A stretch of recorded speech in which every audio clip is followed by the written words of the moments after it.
The standard thing is I'm really pleased to be here, etc. I'm really pleased to be here for deeply instrumental reasons, which is the following.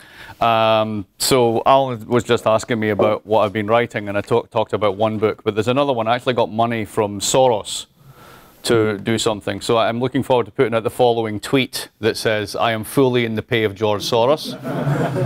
Tweet number 2, the pay's not that good.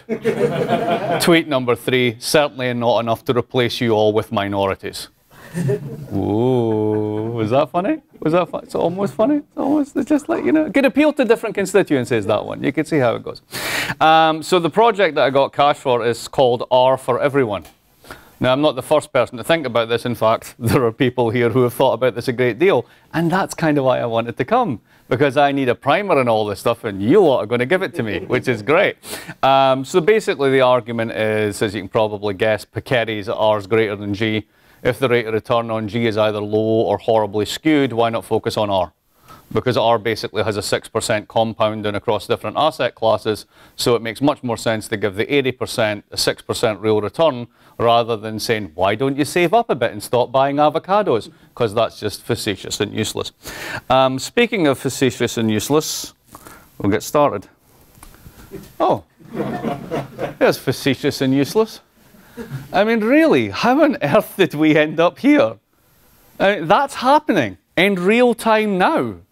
He's going to be the Prime Minister of Britain. It's just, what the f***'s going on?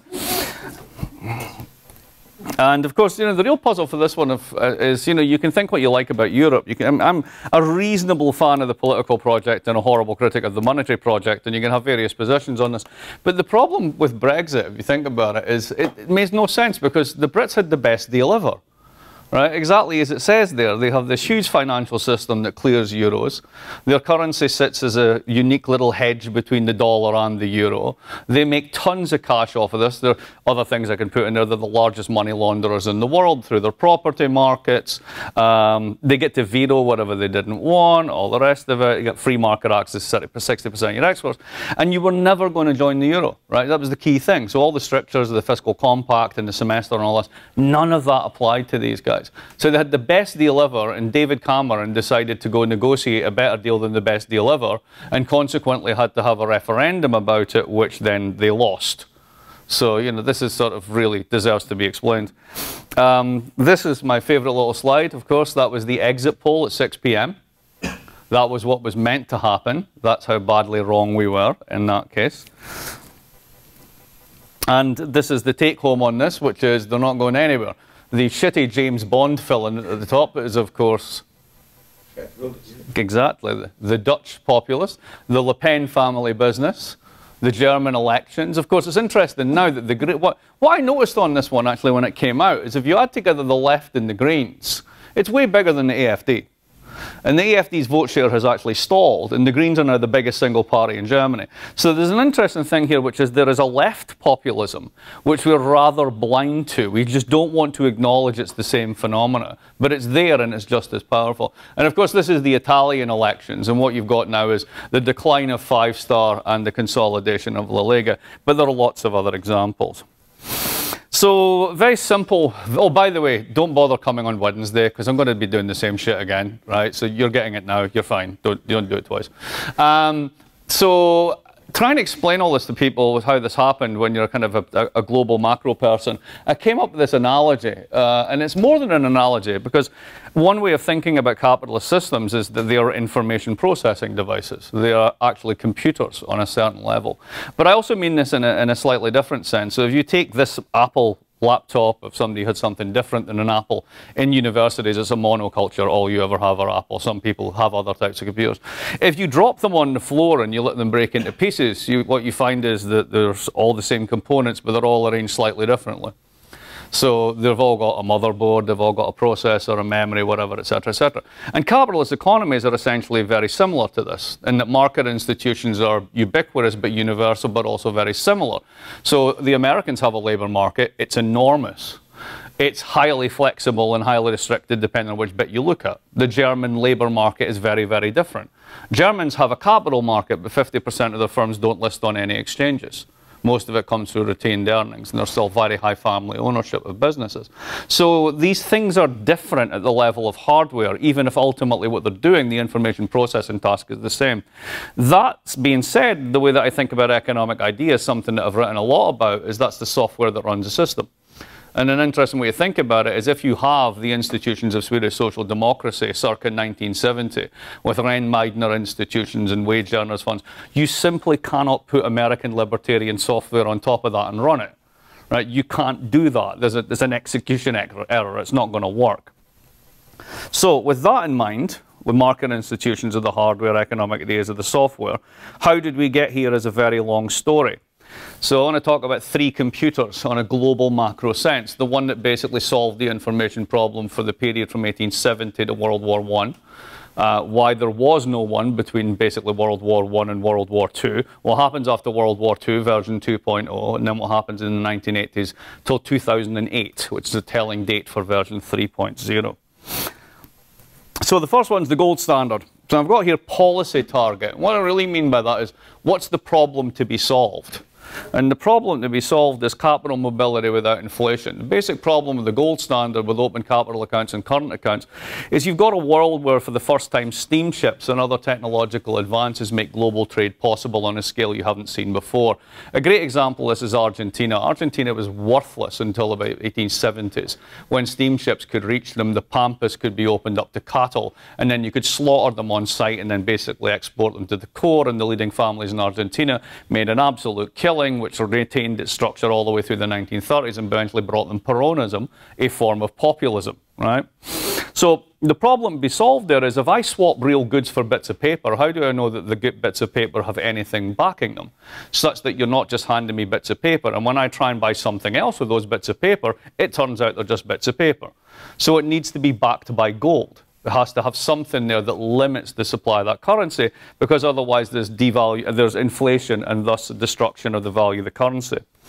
Then the mechanism to do this is open capital and current accounts. Basically, money flows in, money flows out, and goods and services are exchanged. And the main mechanism of adjustment becomes wages.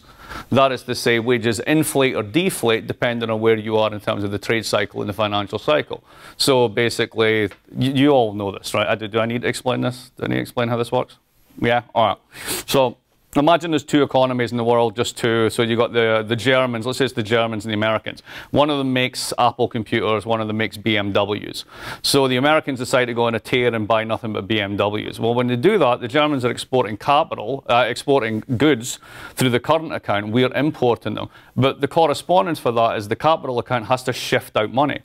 And as you pay for that, what's happening is your gold supply goes down. As your gold supply goes down, what happens to the money supply? It contracts.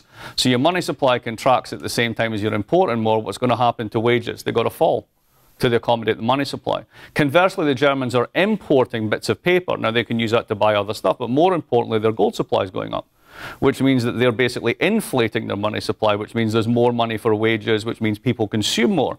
When they consume more, what do? They buy Apple computers. So the process reverses itself. So there's what was called the automaticity of the gold standard. Now, in theory, this is great, but the only thing is the mechanism of adjustment is domestic wages and prices. If this happens slowly, then that's fine. But if this happens abruptly and regularly, you get a lot of volatility in the system, which is very disruptive for basically people's lives. So Mark's old line about, the sack of potatoes, you can rework it to a sack of potatoes doesn't care what it costs. But a bunch of people who work in an export sector, you're employed, you're unemployed, you're replaced by Irish, you're unemployed. That's high volatility in the system. So governance is a minimalist night watchman state plus extreme violence for the periphery. That is pretty much the governance mechanisms. Now, what does this lead to? Heterogeneous national economies. Argentina does beef, right? Britain does finance and violence. The Germans play catch-up, right? Pick who you want to be. Canada does whatever Canada did. I was never sure. We call this basically globalization 1.0. It's a profit-led growth model. And what I mean by that is that there's no attempt to use fiscal instruments to compensate for the cycle. It's all that the long-run rate of growth is determined basically by supply-side factors through profits for firms. Free trade and free financial flows, flexible labour markets, very low taxes to the extent that they exist at all, very low transfers amongst the population. So what's computer 2? Well, it doesn't appear until 45 to 80, and the policy targets full employment. The problem to be solved is employment or unemployment. And why is that? Well, we'll go through why, but when Computer 1.0 crashed, the lesson that was learned was everybody has to get a job all the time or we're doomed.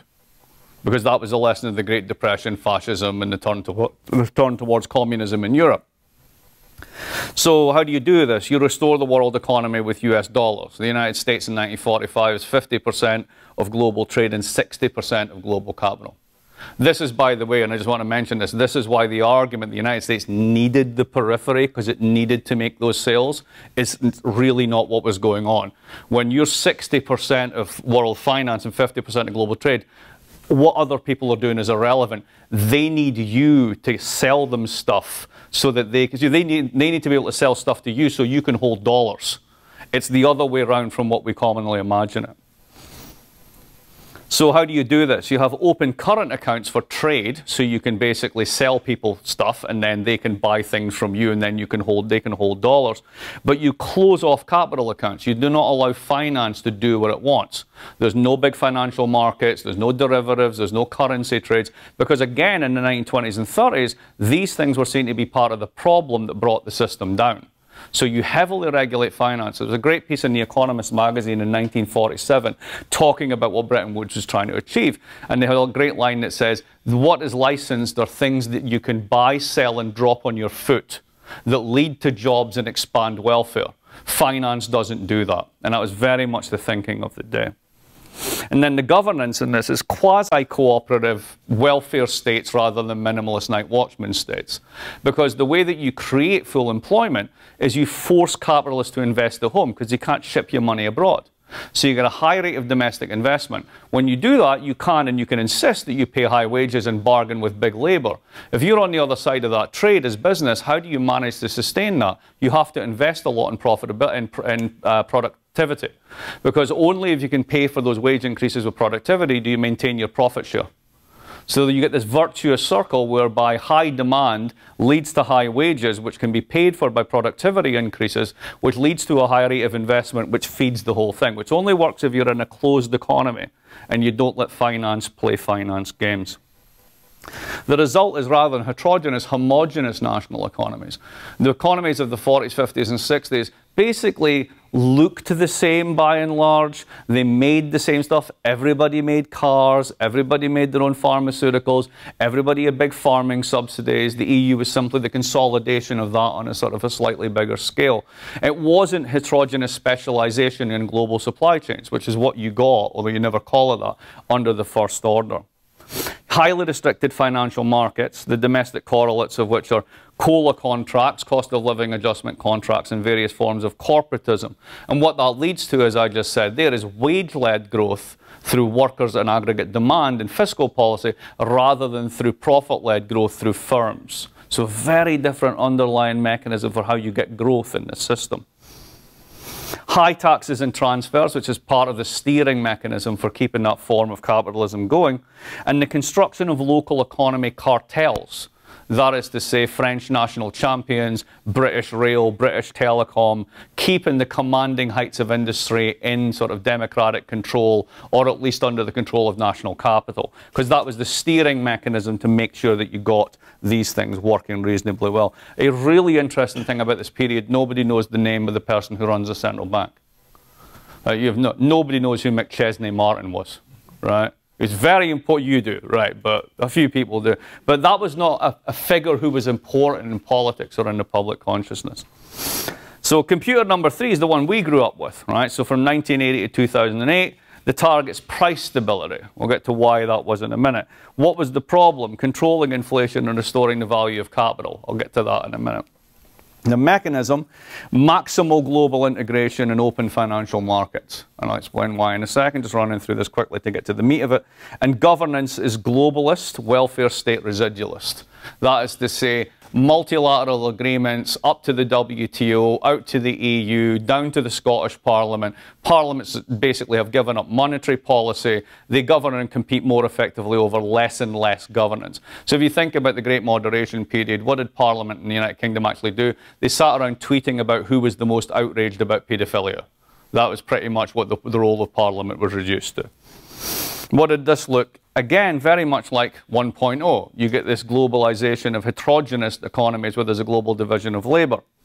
Open financial markets, flexible labour markets, much lower taxes and transfers, the return of profit-led growth models. It's all about firms making global firms and global profits.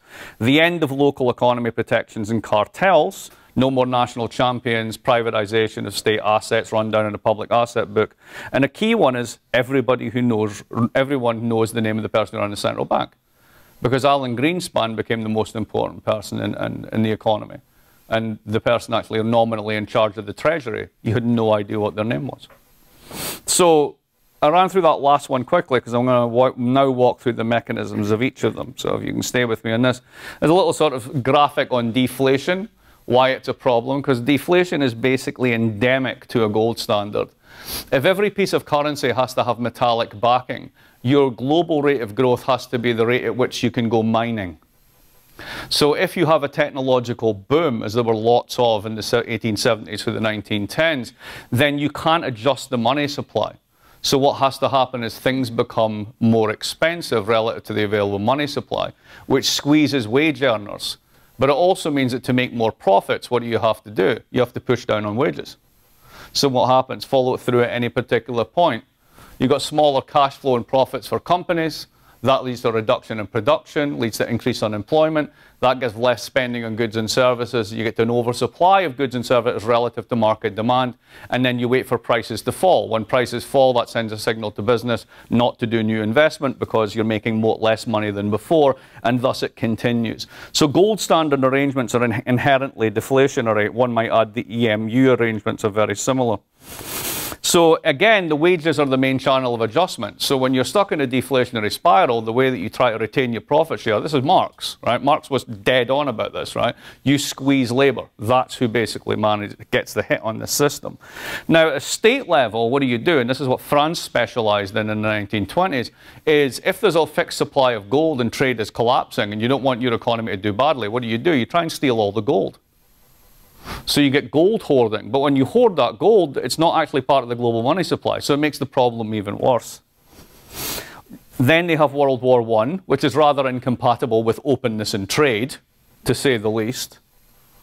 And then after the war, you get post-war hyperinflation, because you've had all of this pent-up demand that's held back by the war. You have an incredibly unequal distribution of income and wealth. You've not had open capital flows for a while. So the minute the war is over, basically capital is free to exit damaged economies, which crushes the savings that are there, and then those currencies collapse, so you get massive import inflation in all these economies, which is what decimates Eastern Europe in the early 1920s. So the notion that Hitler, this is something I wrote about in the austerity book, if you take the German narrative that basically inflation brought Hitler to power, the timing's off by about 12 years. It's simply not true. But it's a good story. So what was the second computer's crash? Well, this was inflation. Because the problem with running these little economies that are closed and cut off forever from the rest of the world, and you're pumping capital and forcing a rate of investment, is when you run full employment for a very long period of time, the median wage has to get bid up. Now that's fine so long as you can do productivity improvements. But what if you get to a point where productivity improvements cannot keep pace with the rate of wage growth demand? Then you get a negative real return on your investment. So if inflation becomes persistent in such a system, you destroy the real return on capital. And what that means is, as Mikhail Kalecki pointed out, is you're going to get a capital strike, because basically capital will stop investing. Because why would I make a bet now, 5 years out, I'm going to get 5% if inflation's already 5%? Inflation might be 7%, in which case I'm -2. I might as well just hoard my cash. So the 1970s is really easily explained by a collapse in investment at a time of full employment and inflation, which of course results in a rise in unemployment at the same time as you have inflation, which is the stagflation period. What that means is that the old regime, this regime that crashes, the one from 45 to 80, was really great for labour, regardless of what we say about the rest of the world, women, minorities, etc., just in terms of one variable, the wage share. So if you look at GDP as 100, you go to 1945, it's basically 60%, 65% capital, with the residual going to labour. By the time you get to 1973, that's reversed. There's a 12-point gap in the US figures, and it's comparable in the rest of Europe, for basically labour over capital, plus there's inflation in the system. If you're a capitalist, forgive my language, this is a fucking disaster. Right? You literally can't do capitalism under those conditions. This is when the wage earners funds in Sweden kicks off. Capital's getting very worried. There's mass labour antagonism. There's hundreds of thousands of strikes everywhere. This is the hot red summers. This is the winter of discontent. Workers get too empowered. And because of that shift in the capital-labour ratio, capital revolts. And that's what we see. So to go back to the computer analogy, there's your hardware reset. Independent central banks. You basically take that bit of the computer and say, no, no, you don't get to play with that anymore. Because you will always pander to labour. You will increase their wage share because that's where the votes are. But you need us. Now, the whole point of the wage earners funds was, actually, we don't need you. We can do this entirely without you. Which challenges not just the rate of return, but their right to exist. Which is why the politics of this period got very fundamental. So if you think about the birth of neoliberal politics, privatize, integrate, liberalize, globalize, it was certainly about taking the steam out of labour markets, reducing labour's power, attacking trade unions, dismantling labour protections, because that destroys the inflationary forces that hit the real return on capital.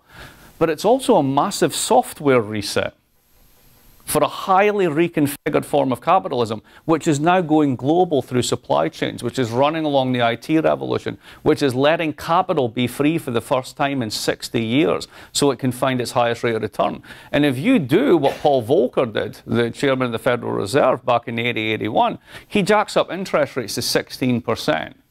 Well, what does that mean? It means the economy goes crushing recession for 18 months. But then what happens is you're liberalizing finance, and there's been a lot of inflation in the system. So two things to think about. If you're a baby boomer, God bless you, and you bought a house in the 1970s with a 5% mortgage over 30 years and inflation went to 15%, the bank just paid half of your house off. It was a brilliant time to be a debtor and a shit time to be a creditor, hence capital's revolt, right? But what happens when Volcker does the shock is that position changes. Inflation falls really rapidly, but you've still got very high interest rates. So this is the era of Wall Street. This is the era of greed is good. Because you were getting 7-8% for showing up at Citibank to open up a savings account in a time when inflation was falling, but interest rates were staying high. So finance became unbelievably profitable. And you have a huge pent-up demand for credit because you haven't had access to credit in any meaningful sense for over 30 years. So everybody suddenly wants a credit card. Everybody can get a mortgage. And the greatest trick that banks ever played on us was to call their assets assets, because they're not. They're everybody else's liabilities. So when banks increase their asset footprint, they're actually just lending money to all of us in different forms, hoping that they get some of it back. And the incentive is to run down their capital reserves so that they can lend even more and increase the leverage in the system, which makes the system as a whole fragile. And that was the bug that crashed 2.0. Because basically you end up with a huge amount of debt. Forget government debt, that wasn't a problem. It's private sector debt through leverage in the banking system and a huge build-up in inequality. So the build-up in inequality demands that you borrow more against your future.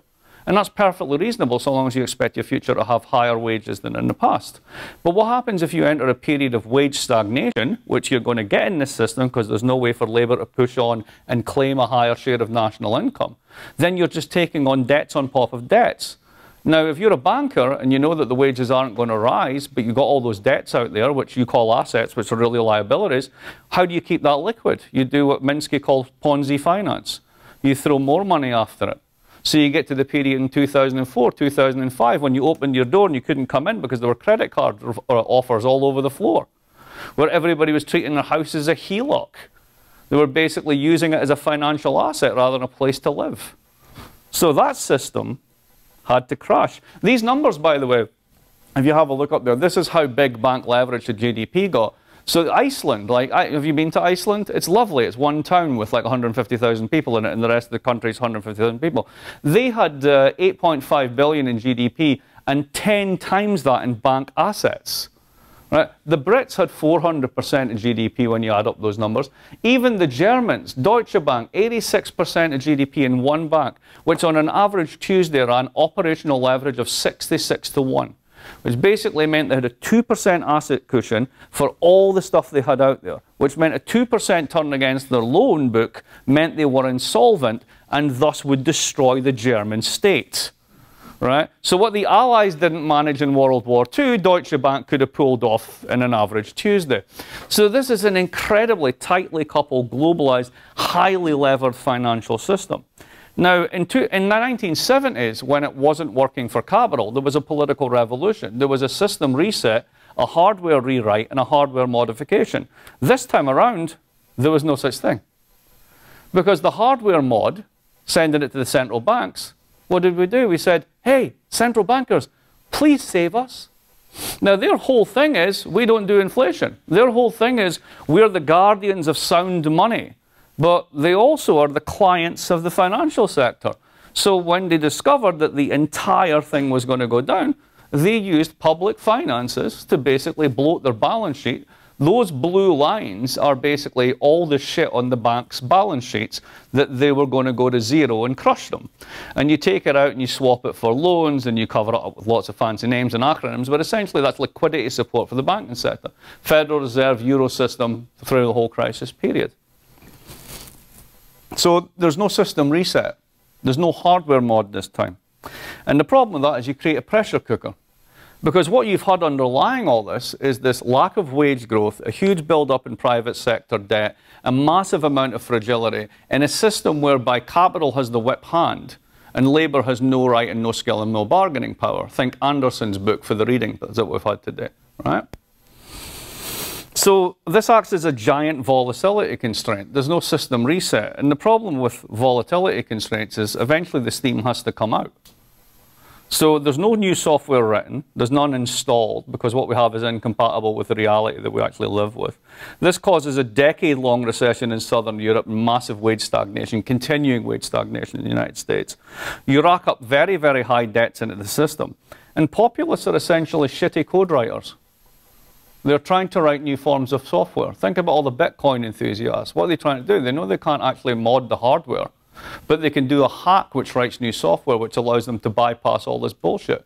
So there's a feeling that they know the system's wrong. There's something deeply wrong with our institutions. And we're going to attempt to basically write new code to get around it. So if you define the problem as immigration, migrants, cultural difference, you write one type of code. If you're a left populist, you write a different type of code. So this is a volatility constraint that produces an angry politics. Let me explain why in more detail. This is a very famous, did I do the first one? Did I skip one there? No, I didn't. All right, I'll do this one first. All right, what things cost. So this is basically how markets view inflation. So basically 2%, this is the crisis, 2%, 1%, 2%, just under 2%, 2018. That's nothing, right? It's absolutely nothing.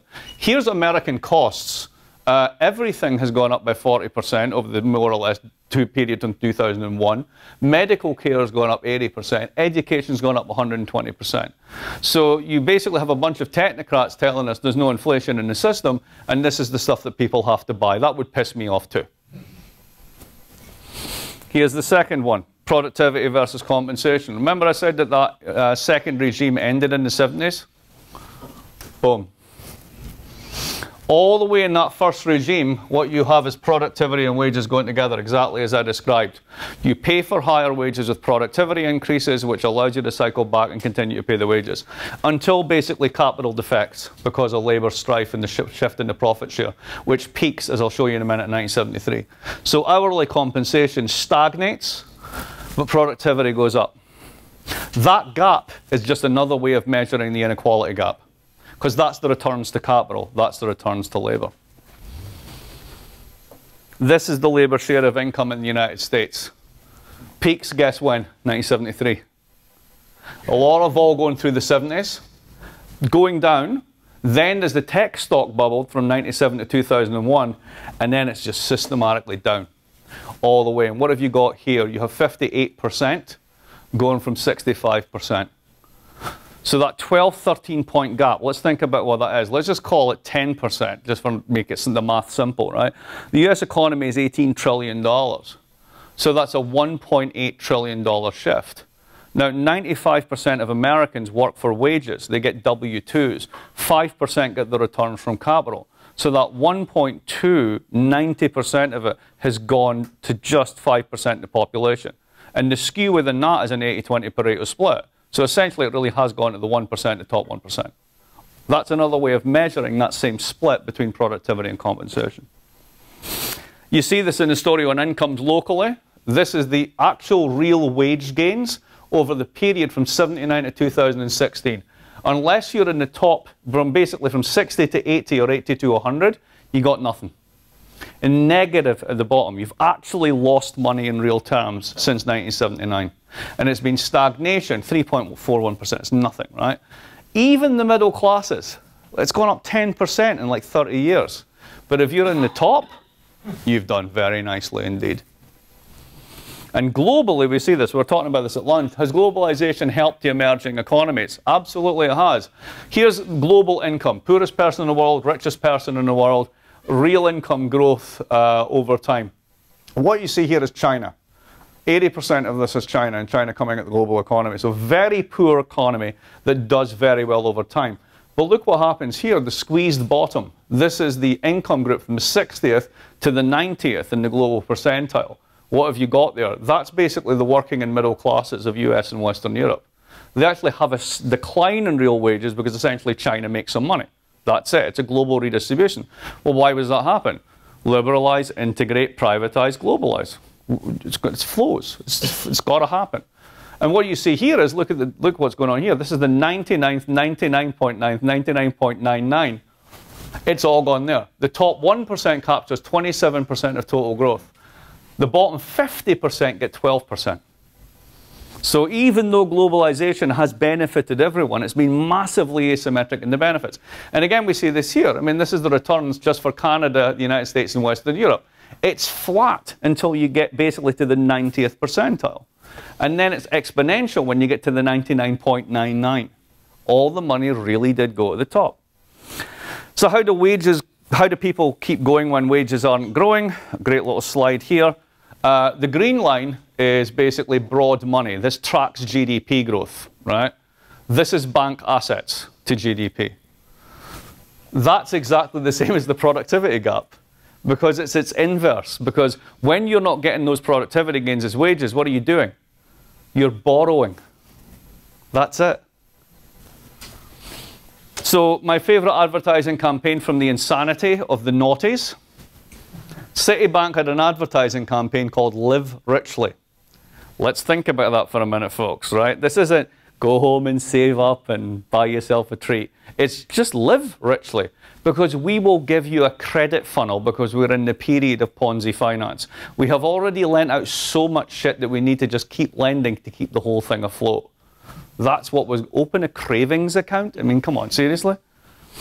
And you see this here. This is Euro area consumer credit between 96 and 2017. Euro area GDP growth over that period was rather sclerotic, between 1% and 2%. That's a 4% a year compounding. And there's the US on a much longer time scale. Look at credit growth all the way through the first regime.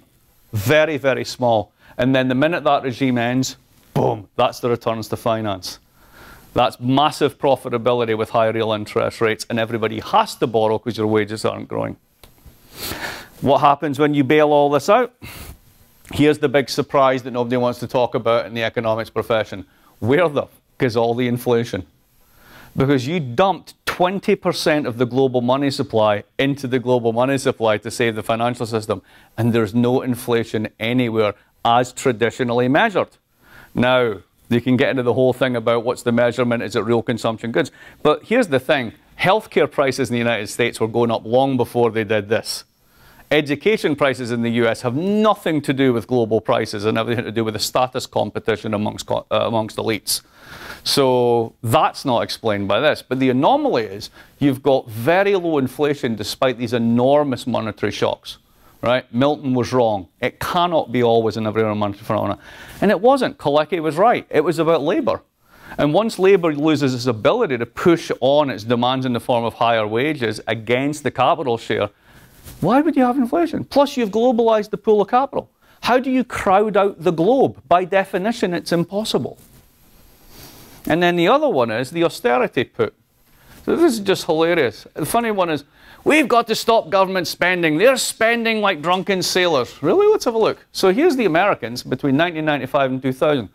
It's going down. Funny that. And then it goes up from 2000 to 2004. What was that all about? Oh, I don't know, 9/11 in Iraq, right? Totally voluntary. Does anyone remember what happens around 2007 when they bailed the global financial system? It all ends up on the global balance sheet, on the federal balance sheet. Because what you're doing is you're taking private sector debt and supporting it with the public sector purse, and ultimately that shows up on the public sector balance sheet.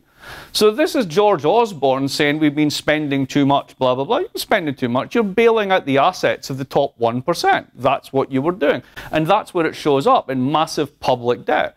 Now, I don't worry about public debt because at the end of the day, so long as you have the intergenerational capacity to tax, and then you grow in real terms, particularly if inflation's low, if inflation's higher than the rate of growth, it just eats itself. But we don't live in that world because we're losing our intergenerational capacity to tax because we don't like immigrants. And we haven't had enough kids of our own. So that's a big problem going forward. In Europe, the kids that we did have about 20 years ago grew up in a 10-year-long recession, which means that their lifetime income is now massively shocked and will never recover to what it could be. So their ability to pay taxes to service that debt has actually become compromised, right? So there's a problem with debt, but we engineered it. And it's not because we overspent, it's because we bailed out the top. So what happens when you get into this world? Well, you stagger into a world where the old rules don't apply. Labour can't push up wages even at full employment, which is where we are now. Jobs can be moved abroad or automated, which has been true for the whole global period. And the sort of the trumpet response of economic nationalism is very much an attempt to curtail that.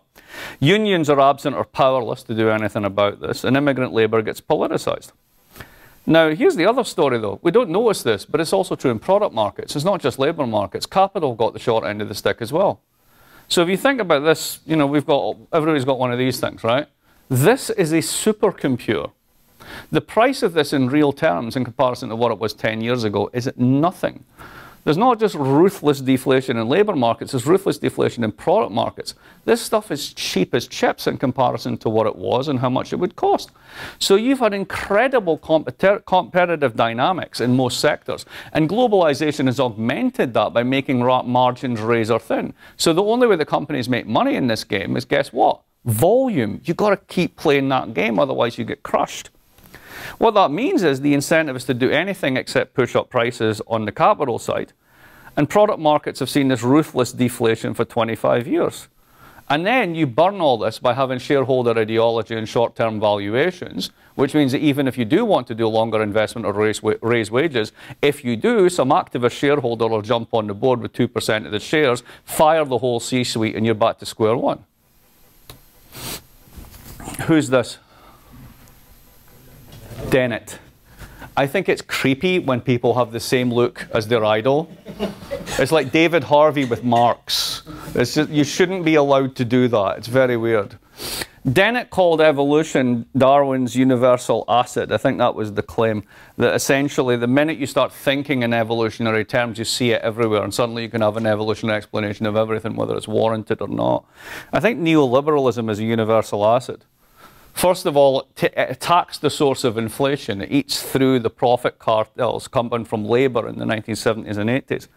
But then it goes through product markets, because once you've integrated, privatised, marketised the whole thing, then your ability to hold margins against global competition, that gets absolutely shut down as well. So what's the consequence of this? It turns on the political system. Because the political systems that we've known since the 1950s have survived both this big regime shift. It's the same Labour Party, the same Tory Party, the same Democrats, etc. But the things that they were put there to guard ended 30 years ago. And they've basically been living like everyone else in this hyper-connected, credit-fueled bubble, which burst in 2008 which we should have let die because that was the system reset, and we didn't. We bailed it out and created a massive volatility constraint. You haven't addressed any of the underlying problems to do with inequality, lack of wage growth, indebtedness, etc., etc. And what are you doing? You're just holding it down and going, trust us, we're the experts. Well, really, you didn't get any of that right. Why should I trust the damn word that you've got now? And that's why politics is not just in trouble, has structurally shifted.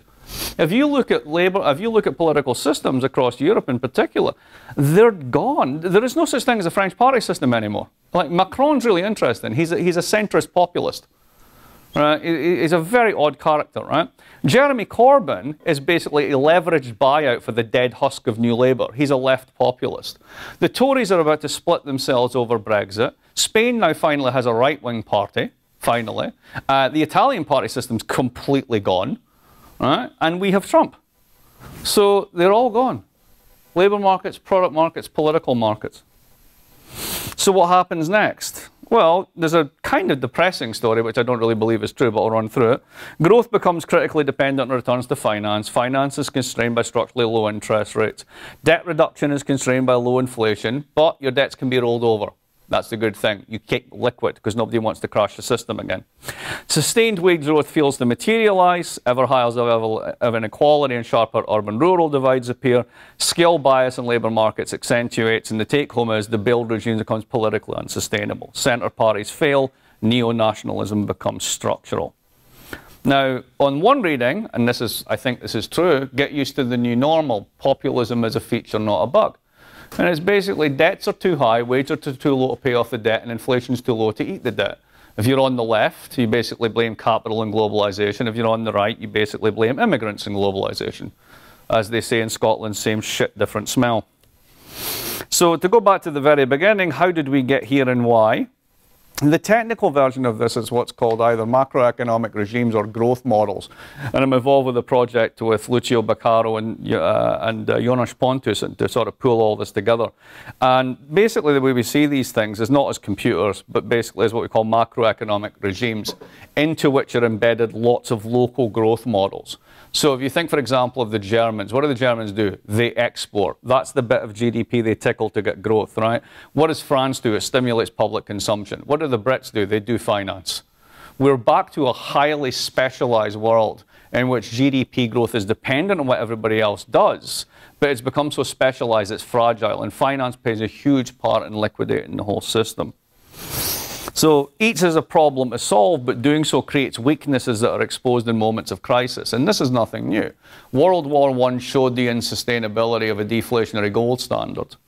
Right? The 1970s inflation showed that the Bretton Woods system basically had to end. And the 2000 financial crisis was another of those moments, but we build the system. And what we tend to do overall is move from regimes with deflationary biases that benefit capital and creditors to inflationary regimes, and I might add nationalist regimes rather than internationalist regimes, that benefit workers and debtors and back again. And we're in an interregnum between the two types. And that's basically where we are. Now, here's why I'm hopeful, and I don't think the depressing story is true. And it's because climate change changes the game completely. So there's certain things I can price in, and I can price in inflation. Interest rates will stay incredibly low forever. So if you're buying a mortgage in the next, I don't know, 10 years, right? Oh, you better buy it now because interest rates might go up. That's never going to happen, right? Forget about it. You've also got structurally low inflation. It's just not going to go anywhere. Price of stuff is a different thing. Happy to talk about the distinction between the two, but as a general level of price, it's not going anywhere. Now, why does this change the game completely? Well, let's think about this. Number one, you know that in 10 to 15 years' time, you're going to start to see severe effects. Miami might lose drinking water, right? That's when, as I said earlier today, America shits itself, right? And what you then get, because the old party systems are dead, is you get a shift from a kind of right populism and denial to a kind of Green New Deal populism. And you see this particularly in Europe with the rise of the Greens, the repopulation of the far left rather than the official left. That's where the political action is there. So the question is, can Green New Deal projects deliver fast enough to disable the populist right and the right-wing right? And the answer is probably not, but they have absolutely no answers. Because at the end of the day, those climate change effects are going to be more and more seen.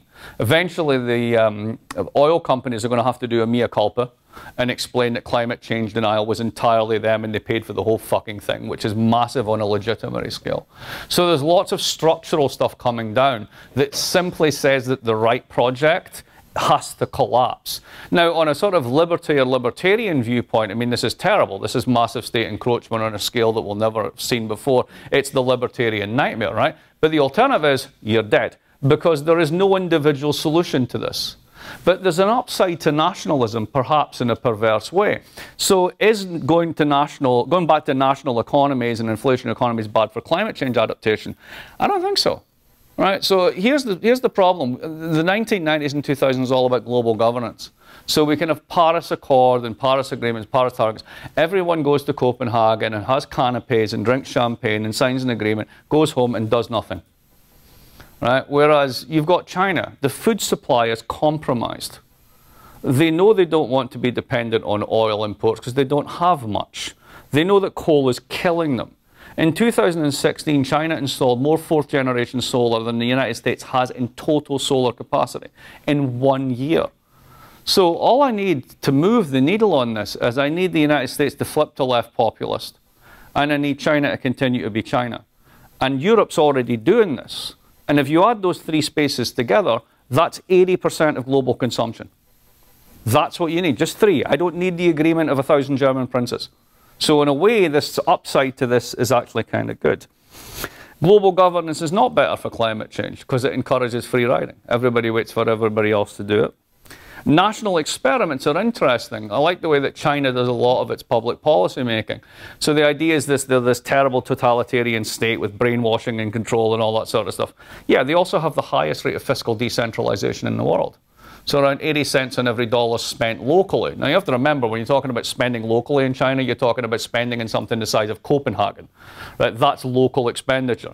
But nonetheless, what the government does is if they have, let's say, a project, we want to do something about rural poverty, they'll basically send instructions out. Basically, that's what we want to do. We'll give you some cash, figure it out. So you've got 120 different districts. And some of them will steal the money, and some of them will lie, and some of them will fail. But 4 of them will actually come up with something that looks pretty interesting. And they'll go, what did you do? And then they'll send teams around and they'll figure it out and they'll go, right, everybody who's like them do this. And that's when the authority comes in, and that's when you get massive changes.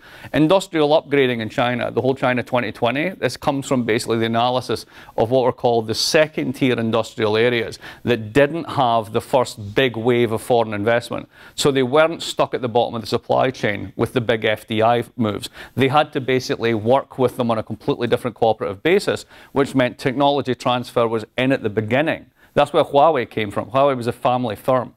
Right, that didn't even do electrical. They did electrical switches rather than telecoms. And they were right at the bottom of the value chain, but they learned. And then the government basically said to them, what are you doing? How are you getting good at this? And then that gets generalized. So a world of nations may be nationalist, but it also allows different experiments. And it also allows different experiments in scaling, which is actually very important. And finally, climate adaptation and market economics over the long run. Here's the bad news for everybody on the sort of the libertarian side. Markets cannot internalize their externalities on a planetary scale. They just can't. It's impossible. So we've built a world in which, a way to think about it is we've managed to build a system that's as powerful as a nuclear reactor, but has the same problem as a nuclear reactor. That you cannot internalize the externalities once it goes bang. You simply can't. So we will have markets, but they will be, for lots of reasons, much more national, much more managed, and much more state-led.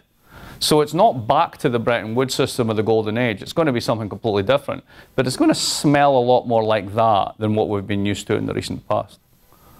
So there you go. That's everything.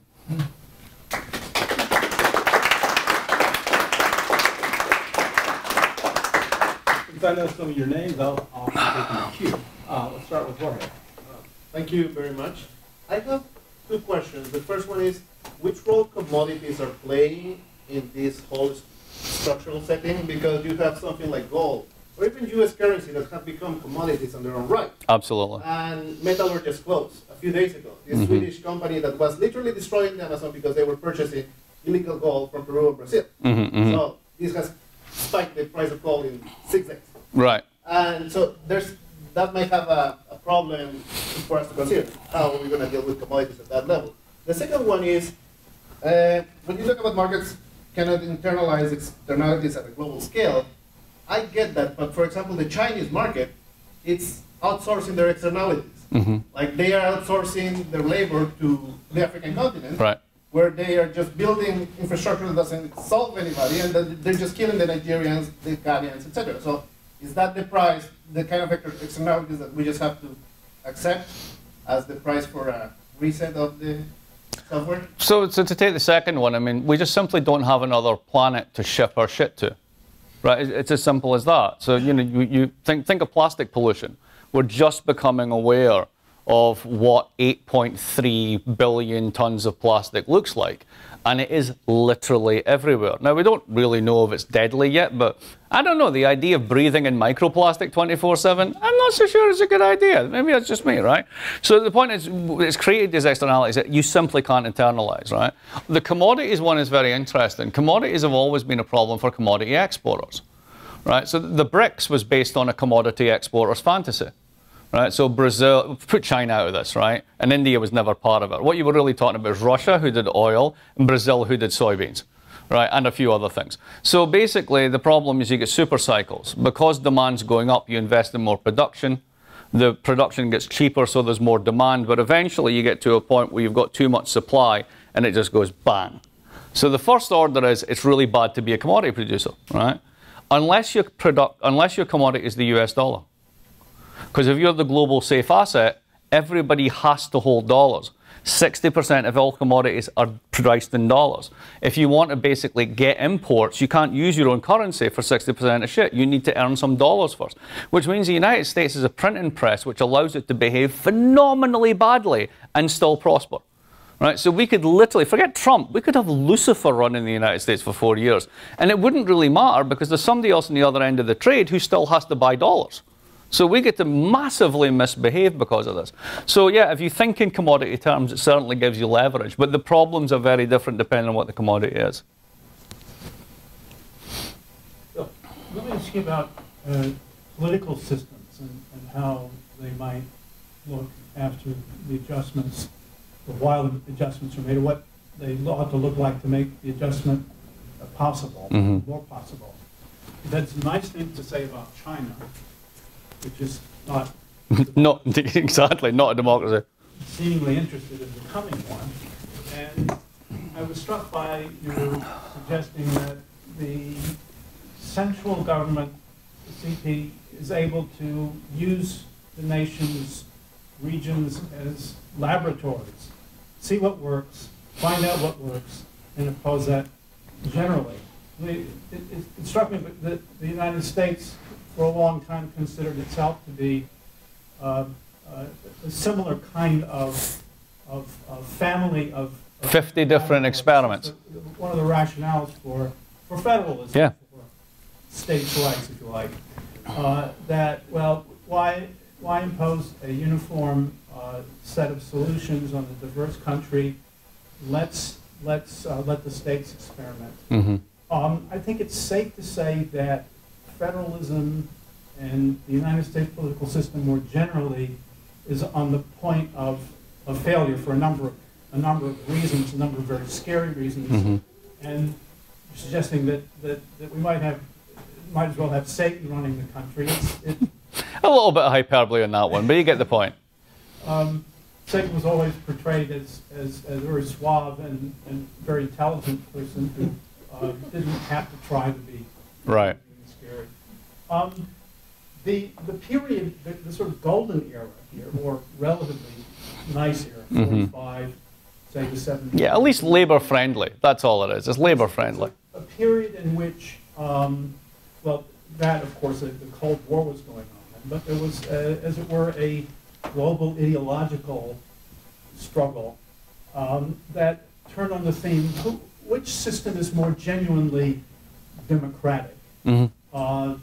The free West with their parliamentary democracies, or with some sort of central command socialism, more truly democratic and only made to look dictatorial by some unfortunate remarks that Marx made that were picked up by the party and repeated endlessly. Right. And now our party systems are broken, and those of the countries that were selling themselves as parliamentary democracies during the Golden Age. What's the future politically in terms of political party systems, representative governments in the non-Chinese parts of the world, North America? I'm thinking of principally and Europe. So there's a lot in all that. I mean, so I sound like a fan of China. I'm a fan of China in the sense of what they've done in terms of the reduction of global poverty simply by doing what they did is truly remarkable. I need them to give us as many scientists and engineers and steal as many patents as they can so that they can go to scale on renewables as fast as possible. The rest of it I'm no fan of, but that's who they are. So let's just deal with who they are. Now, because our party systems have collapsed, does that mean that basically we have to go that way? Absolutely not. The material conditions are different. I also think that the institutions are actually incredibly robust. So even what will happen through Brexit, my guess is that basically Boris will go hard Brexit, the Tory party will split, which will be a bit of a shame for British politics and continuity. We'll have a Boris party, which is like an AFD type party that is an actual, hard right racist immigrant party. They'll probably never get more than, when things settle down, 10 to 12% of the vote. There'll be a rump Tory party, which will probably split and join with the Liberals, which will then incentivise half the Labour Party to do the same thing. And we will reform under those same institutions. Macron will fail. French politics will invent new parties.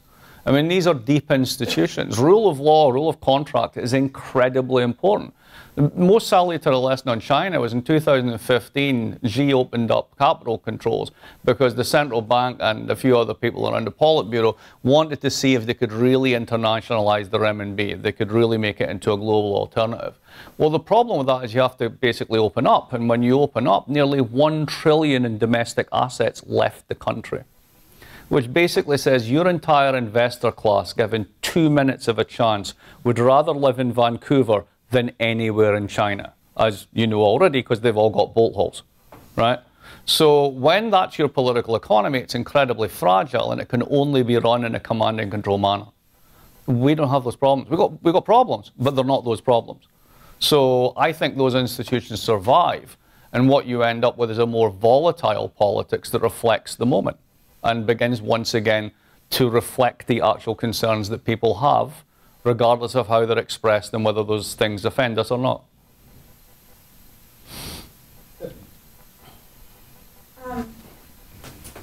So I hope you're right about climate change being an equalizer. But I wonder, so everything kind of hinges, right? The reset hinges on that, right? So I live in a state that's been on fire for a couple of years now after a 4-year drought. And the ability to interpret disasters that are right in front of you in a variety of ways is plainly obvious in California, right? So the politics of the drought in the conservative parts of the valley was that this was something invented. It was a problem created by the government restricting water and interfering with water infrastructures and doing all this environmental stuff to save the salmon. Right. Right. So, and this is and so the farmers are hit hardest by the drought. They're pulling out their olive trees. They're having to essentially decimate their own source of income, and their rationale, which they believe, as far as I can tell, 100%, was that the government did it. So, so there's a, I guess I wonder about the relationship between, you kind of have this imagery of people kind of, climate change is obvious, we're all dying, and there's a reaction to that that is a clear perception of what the problem is, right? And that it cannot be an individual solution, it's got to be a collective solution. But aren't other things, interpretations? People can. It's such a long time that we do end up Yeah, but I mean, at the same time, I mean, even Peter Thiel has to escape to New Zealand, and New Zealand is not immune.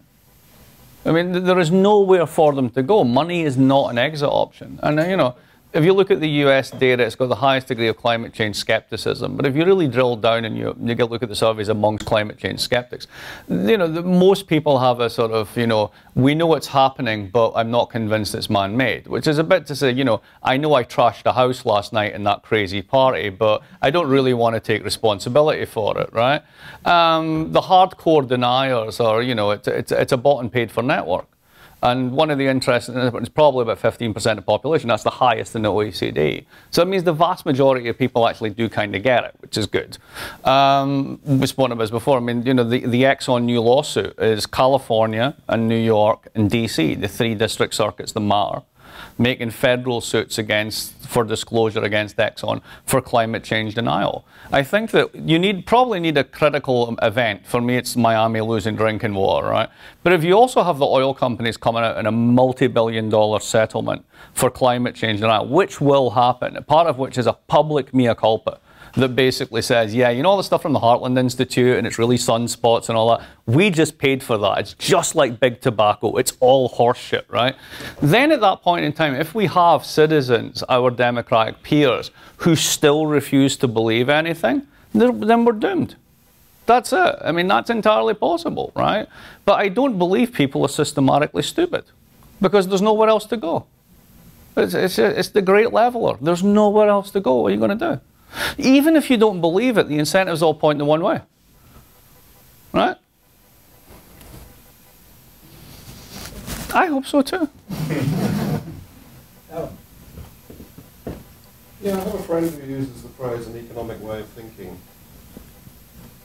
And your global inequality graph is the kind of thing they come out with. Right, so they say, yeah, it's a shame there are deaths of despair in, you know, the Rust Belt. But hey, look at the Vietnamese middle class. Yeah, right. And nobody cares about the Vietnamese middle class.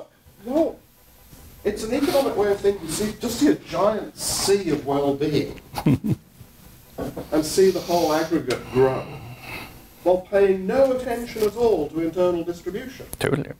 So when you do pay attention to the fact the world is divided into sovereign nation states, and you start segmenting this, then there's the slightly troubling problem that capitalism is losing its legitimacy within individual states. So if you think there's some kind of benign global process going on, and you know, we just need to suck up the occasional... Yeah, compensate the losers. Yeah, compensate the losers. Compensate the losers. But look, the whole thing's still growing, right? Look at China, the whole thing. That's not how it works. Mm-hmm. Right, so when that skewed distribution is in key nation states, then people are simply going to have given up on capitalism, and they're going to turn off on this engine, switch off the engine of growth. Right. So this is just not going to happen. Yeah. So I'm a statist, not a nationalist. Yeah, and I would agree with you. I'm saying I'm on the same page. Right, right. So, yeah, with my happy head on, I'd say, look. The money we spent bailing out the banks was produced how? Well, someone at the Fed went... So that money could be spent on infrastructure, that money could be spent on measures to address climate change, America's crumbling infrastructure, public hospitals and universities. How are we going to pay for it? The global hegemon cannot go bankrupt in the currency that it prints. Absolutely. So we've discovered you can spend whatever the hell. And there's no inflation constraint. And there's no inflation constraint. Yep. So, you know, the old story was, well, look, if we just chuck a load of sovereign debt into the market, then there's going to be inflation. Well, we know there wasn't. There wasn't, absolutely.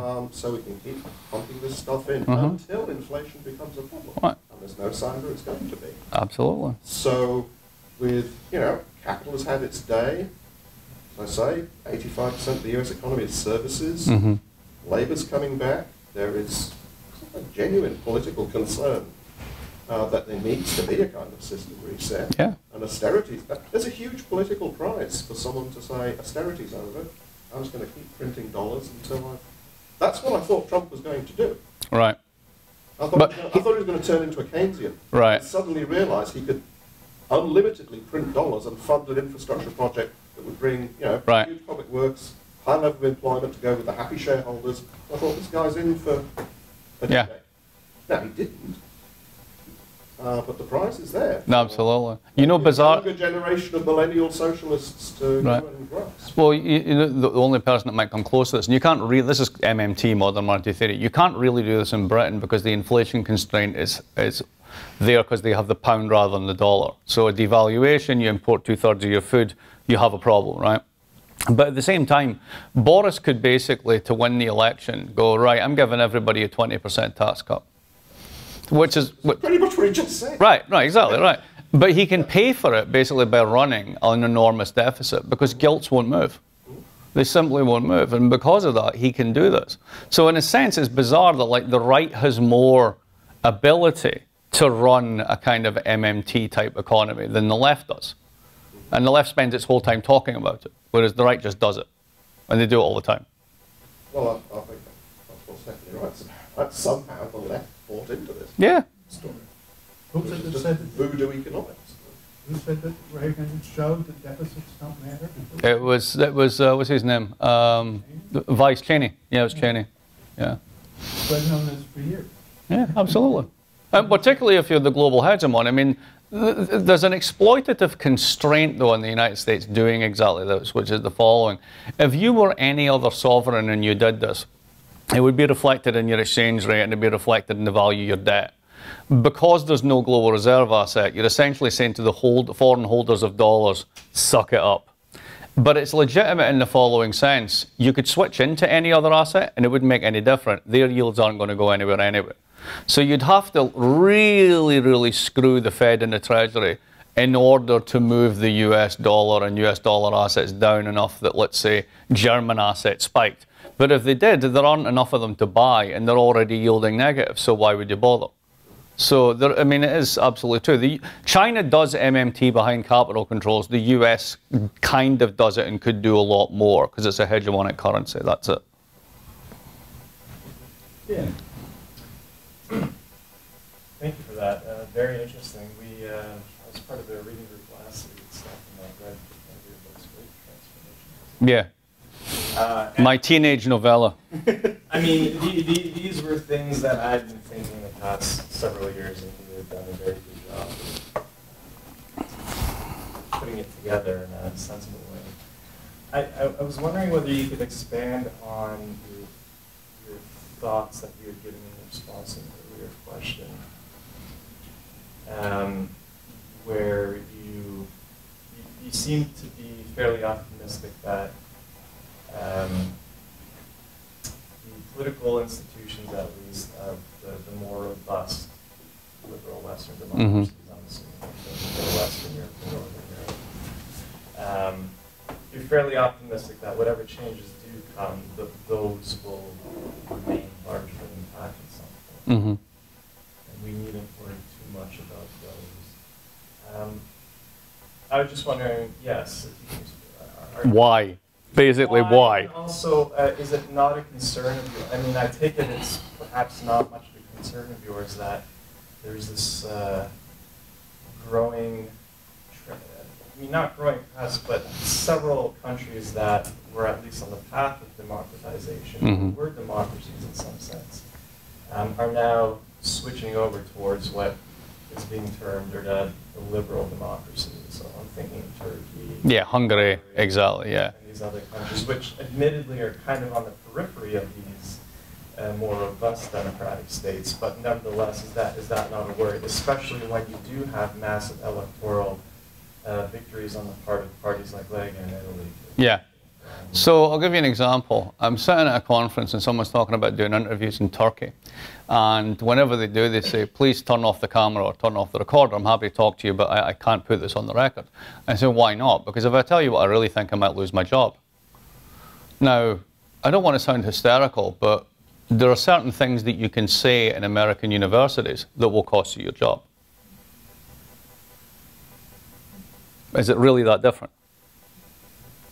Second one, let's see, the robustness of the institutions. Let's accept the fact that the United States in particular is not a democracy, it is a plutocracy. It is run by dark money, and it is run by people who have incredible access to computational power and have used that to pervert the course of democracy over at least 2 to 3 electoral cycles.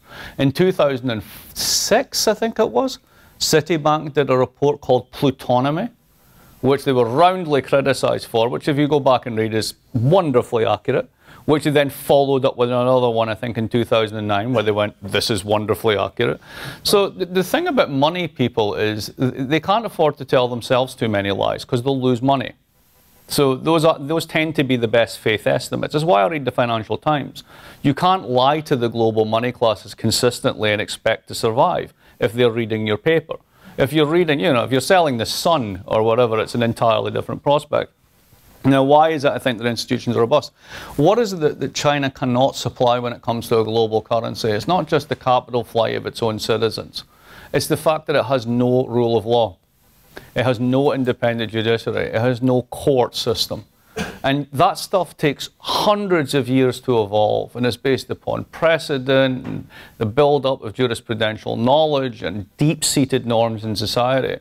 And you can't invent that shit overnight. Part of the Eastern European problem is you can write all that down in paper, you can import all the EU law you want, but it's really not part of who you are. So you're much, much more prone to capture.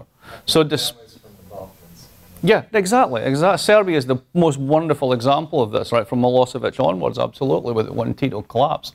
But I mean, the contemporary examples, even inside the EU, I mean, places like Latvia, I mean, these are just giant tax dodges for the Swedes to launder money. I mean, they're disgusting little regimes. Sorry, Latvia, but it's true. So, you have these hugely problematic institutions that don't have the institutional depth. It takes a lot of work to blow those things up. In part because the global investor class likes having those things there, because that means they can get their money back. The problem with China is I can buy Chinese bonds. If I go to redeem them, I might disappear, right? Whatever happens in Britain, that's not on the cards. And that type of institutional depth, I think, is incredibly important. And the people who are bankrolling a lot of things on the right, like Brexit, like the AfD, they're actually hardcore neoliberals. And they like their money and they like their contracts. So it's in their own interest to maintain those institutions. They don't mind chucking bombs around and throwing meat to the base, but when they start to lose money, shit gets serious. So, I guess I'm curious about the sort of causal story about the nexus between the hardware and the software and the solution that the computer is being used to solve, right? Because one of the striking things about the story you tell is that each computer is like pretty successful for an extended period of time before it crashes. Right? Bugs in the software, absolutely. Right. And then each successive one is tuned precisely to account for the failures of the last one. Absolutely. So you go off the gold standard in Bretton Woods because the gold standard. Deflationary, and then you create an inflationary problem, so then that becomes the problem, and you solve that with a slightly different deflationary regime. Absolutely. Okay. But it looks like the fourth computer is solving an entirely different kind of problem. It is. Right? So you're right. You're right. Kind of absolutely. So yeah, the story was like a pretty strictly economic one for a long time. Yeah. But then this is like a new kind of... Or at least it was endogenous. What happened was a series of exogenous constraints came along and said, and now it doesn't really matter. So imagine we did a slightly different sequence just in terms of when climate change is operative, right? Let's say climate change happens in the 70s rather than now. So what you would do is you would be having exactly these types of scraps in what is essentially a deflationary, in a deflationary regime to come. And that would change the politics of how you would do this quite remarkably. So it's just the confluence of essentially when this exogenous force hits these endogenous waves and which one it intersects with. But I think that's exactly right. And in a way, if you talk about it as a causal story, then there is a certain Deus Ex Machina quality to the last part. But I say legitimately in the sense that, no, it really is a force from outside. It is enter stage left and change the drama. And that's what climate change is. So I guess the question then is just whether or not it's going to require a much stronger computer, like a more widespread ideology of whatever, socialism or whatever. That's the thing, I don't think it does. And that's why I kind of I'm saying nation, but I'll go back to state, right? So my favorite societies are places like Ireland. And this is why, even though I'm not a nationalist, I'm quite okay with an independent Scotland. And Canada's kind of like given the scale of it relative to population a bit like this, right? So your provinces, for example, right? About 4 million. Because everybody knows who everybody else is in this strange way. And everyone knows who's an absolute bastard and who's not. And everyone knows who's corrupt even though they haven't gone to jail yet. And there's a certain amount of skin in the game and transparency that goes with like societies that are scalable to that size.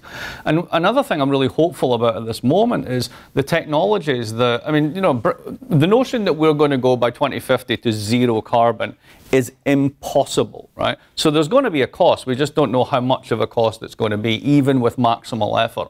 But at the same time, like solar and wind, increasingly the new models for wave harnessing, right?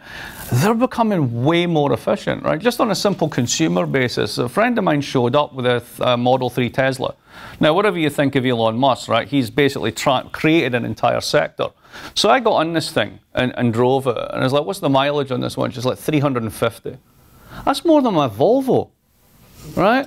And this thing's a fucking spaceship. And it goes, it's light speed. You take the restrictors off of that and hit it, it's like warp 5, Mr. LaForge, right? So, you know, think of, you know, the cost of a solar roof. It used to be 50,000, right? We're now heading down to 20,000. It will be 10,000. It'll be the same product market deflation with what we've got with computers. So then there's a question of, well, what's scalable and where? And if we're all sitting around doing an EU-level agreement, right, it's never going to get anywhere. But if you have smaller societies, even sort of city sizes, right? Denmark's very good on climate change precisely because Copenhagen and a couple of other places are the country. So it's pretty easy to get shit done, right? That you bring these scalable technologies and you allow people, not as some big ideology, but just practically, look, we're all facing this crisis, right? Alan, you run this place, right? Just figure out how to do it. That's what I mean by the Chinese decentralization example, right? We all have the same available tech and financial resources. We're going to have to do transfers and burden sharing, certainly. Figure it out locally, and figure it out as locally as you possibly can. And a whole other part of the book that I'm doing, the R for Everyone, is about going very micro and looking at basically literally community-based solutions and then enterprise-based solutions and then city-based solutions for increasing the stock of public assets. So the last thing I want to do is reinvent the 1970s state in that sort of nightmare version that people have of it.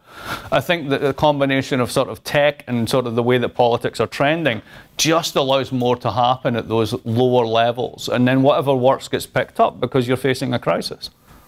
So, you know, that makes me much happier about it. I think it's far less ideological than it seems. We've got 2 more people in the queue. I think we can cram it all in. Let's do IO and then Dylan. The last part of what you talked about basically just answered my question. Like what that exactly would look like in terms of, I guess, the software package for climate change and answering these questions.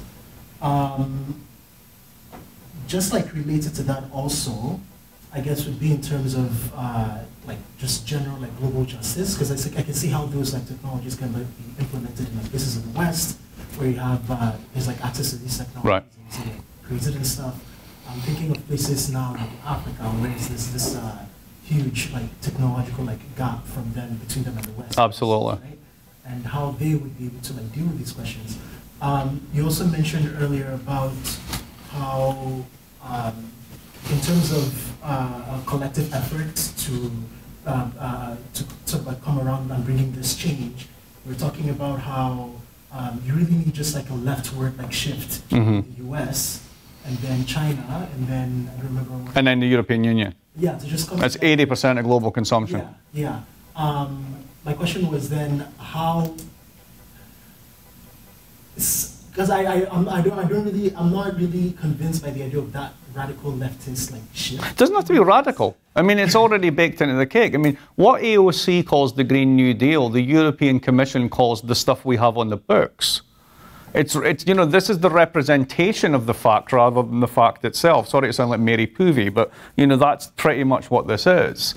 It's not that. It's like Jeremy Corbyn's a radical. He wants to bring back British Rail. What the fuck is radical about that? I mean, right, you know, it's the representation of this. I just want to be clear about that. You know, that's it. So, like, say that works. It still seems that there are deep like ideological like differences that are going, especially between like China and like the States, for instance. Yeah.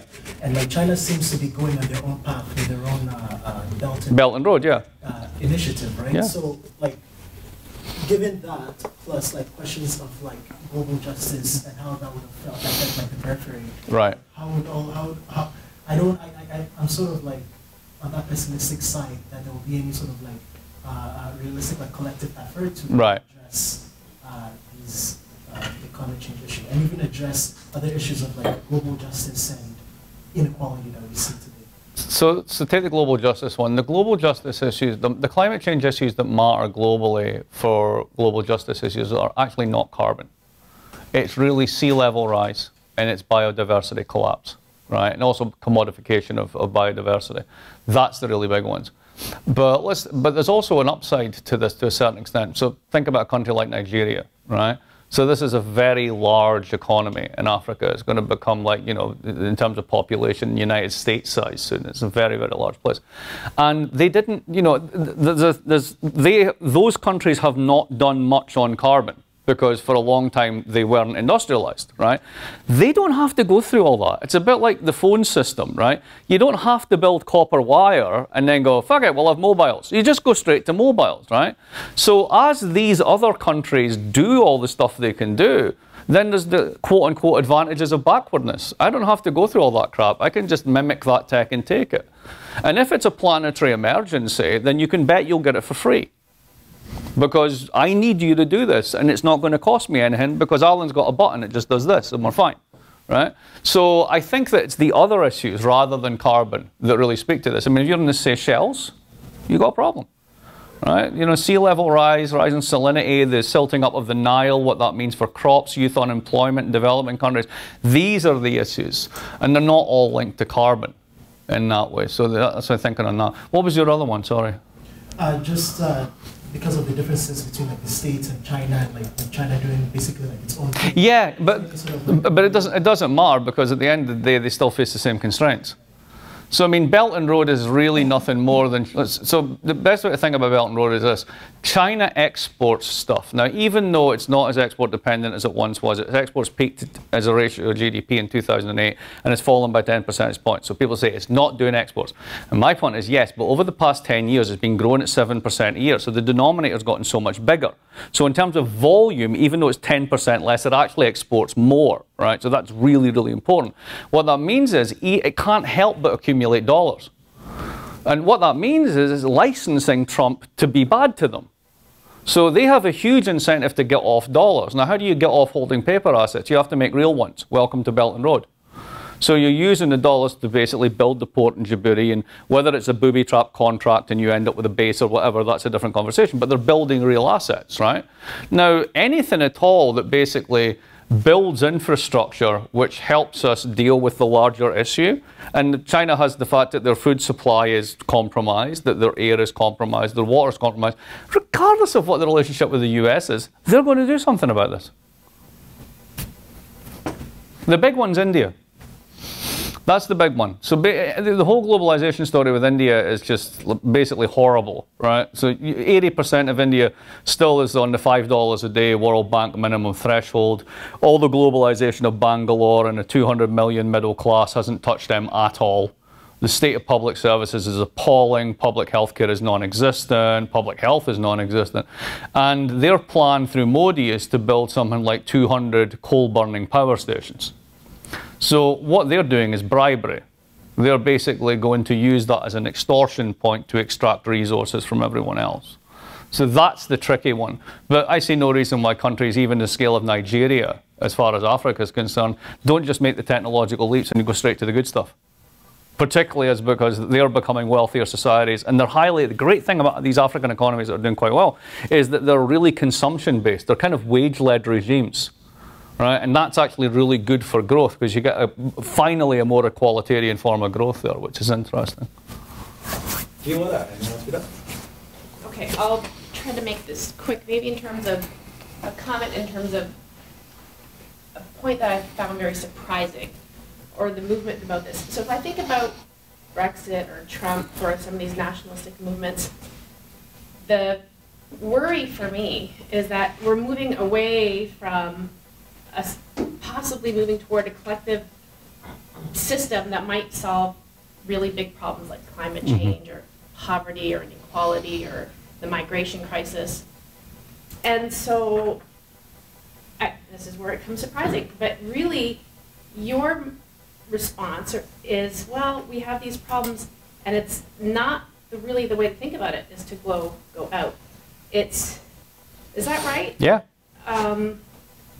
Basically, that going global to solve problems is a fallacy. It doesn't work. It depends on what the problems are that you want to solve. Fair. So give me an example that has been solved by basically going out. Well, I'm not saying that they have been solved by going out, but so the three would be something that, I mean, that I would think about off the top of my head would be climate change, poverty, like, you know, very severe poverty, and the global migrant crisis, or at least the European migrant crisis in terms of that. And that might not be global, but at least it's beyond national. Yeah. So the problems are, it's not clear whether the solutions are global. So let's take the migrants crisis, right? So you've got climate-shocked parts of Africa where 70% youth unemployment, where particularly young men are like, I'm out of here, we're done, and they just go, right? And then the smuggling into Europe, etc. Then there's the Syria shock, the Afghan shock, and that whole area falling at the same time. So you end up with the crisis, as it were, coming through the Greek islands, all the rest of it. So how was that crisis solved? That crisis was solved not really through international, intergovernmental bargaining and burden sharing. The Europeans basically passed the buck to each other. There was a little bit of bribing Turkey to turn itself into a giant holding tank, which is now not really a global solution. The real global solutions were dumping it on the Greeks and using them as a holding pen, and then allowing Salvini to be a complete bastard. That's actually what happened in terms of stemming the flows. Because once it became clear that Italy would not accept those ships, it stopped. It didn't stop, but it went from basically 200,000 a month to about 2,000 a month. So there wasn't a global solution to that. And what happened was very much on a national level with pretty much disreputable characters right across the board and ugly solutions. So I think that's a good example of looking to the global as a kind of feel-good 1990s throwback globalized liberalism that makes us feel good, that actually achieved the square root of nothing. So these things are going to be solved at that level regardless. It's just unfortunate you have Salvini's and other people like that in charge. On that note, let's thank our speaker.